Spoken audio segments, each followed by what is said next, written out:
Market places पे चाहे वो फ्लिपकार्ट हो, अमेजोन हो, मीशो हो, आप वर्क कर रहे हैं तो उसका जो मेन पर्पस है वो ऑब्वियसली अर्निंग का ही रहता है। बट आज भी मैं बताऊं 70 to 80% सेलर्स को अपनी पेमेंट्स का डेटा या पेमेंट्स के टर्म्स पता नहीं होते हैं। उन्हें ऑर्डर्स डिस्पैच करने से मतलब होता है भाई डिस्पैच कर दिया, पेमेंट आ जाएगा। बट कहीं ना कहीं ऑर्डर किस किस पेमेंट्स टैब में जाता है या पेमेंट्स किस किस फेज में जाती है ये उनको पता नहीं होता है। आज की वीडियो में हम लोग ये कंप्लीट बात करने वाले हैं। So welcome to Rishi commerce, I am Rishi. सीधे वीडियो को स्टार्ट करता हूं। तो पेमेंट कैसे अपडेट होता है उस पर बात करता हूं। सबसे पहले देखिए, आपके पास ऑर्डर आता है, ऑर्डर आते ही आप उसे आरटीडी मार्क कर देते हो और आप उसे हैंडओवर कर देते हो लॉजिस्टिक पार्टनर्स के। जैसी लॉजिस्टिक पार्टनर उसे पिक करता है, इसका मतलब आपने अपना ऑर्डर डिस्पैच कर दिया है। डिस्पैच करते ही आपकी पेमेंट अपडेट होनी स्टार्ट हो जाती है और वो अपडेट होती है अनशेड्यूल्ड पेमेंट में। मतलब कि वो पेमेंट तो बन चुकी है आपकी, बट वो अनशेड्यूल्ड है, अभी उसका कोई भी डेट फिक्स नहीं हुआ है,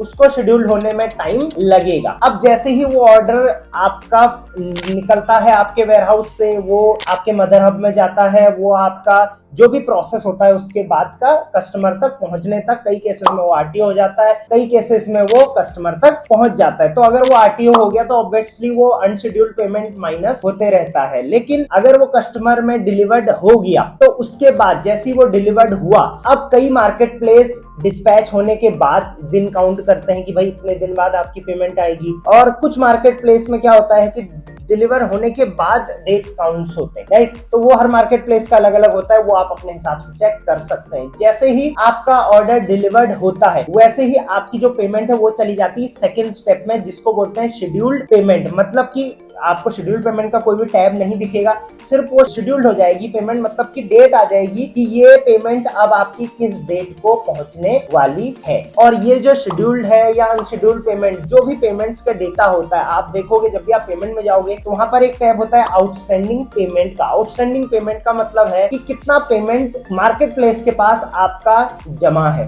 राइट। अब वहां पर आप अलग अलग टैब देखोगे जहां पर कि भाई इस डेट को ये आने वाली है, इस डेट को ये आने वाली है, डेट वाइज वो जो पेमेंट है वो अपडेट हो जाएगी, राइट। अब आप उसमें एक टैब और देखोगे जहां पे अनशेड्यूल्ड पेमेंट होगा, वो पेमेंट जो है वो आपकी शेड्यूल अभी तक नहीं हुई। तो ये सारा आपका एक आउटस्टैंडिंग पेमेंट के अंदर आ जाता है। अब दो स्टेप तो कंप्लीट हो गए, एक हो गया अनशेड्यूल्ड और एक हो गया आपका शेड्यूल पेमेंट हो चुकी है। अब हो जाता है अपकमिंग पेमेंट। तो देखिए अब क्या होगा, मान के चलिए आज डेट हो चुकी है 1 तारीख, तो आपको मान के चलिए 3 तारीख को पेमेंट आने वाली है, तो वो आपकी अपकमिंग पेमेंट में आ जाएगा कि भाई एक ये वाली पेमेंट है आपकी, ये अपकमिंग अगली बार आने वाली है। बाकी जिस दिन पेमेंट आने वाली होती है उस दिन आपके अकाउंट में पेमेंट आ जाती है। जनरली पेमेंट जो है वो शाम को 6 से 7 बजे के बीच में आती है। अगर तब भी नहीं आती है तब आपको टिकट रेस करने की जरूरत होती है, बट आपको कम से कम शाम का वेट करना पड़ता है। तो इस तरीके से आपकी अपकमिंग पेमेंट आ गई। अब ऑब्वियसली 3 स्टेप इसमें हो गए। अब 4th स्टेप में होता है रीइंबर्समेंट। मतलब कि अपकमिंग आया, अपकमिंग के बाद डेट आई, डेट आने के बाद शाम का टाइम आया और आपके अकाउंट में जो है वो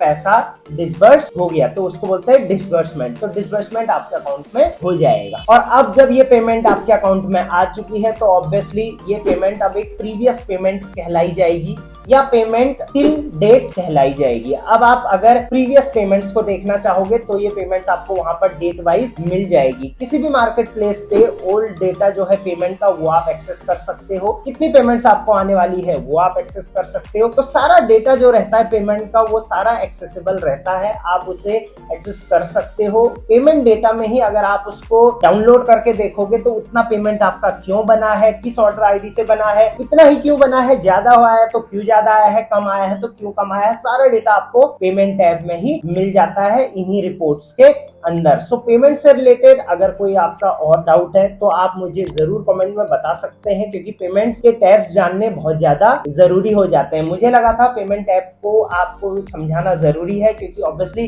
पेमेंट्स को समझना बहुत इंपॉर्टेंट हो जाता है। आई होप ये वीडियो हेल्पफुल रही होगी। Till then thank you very much, keep selling online.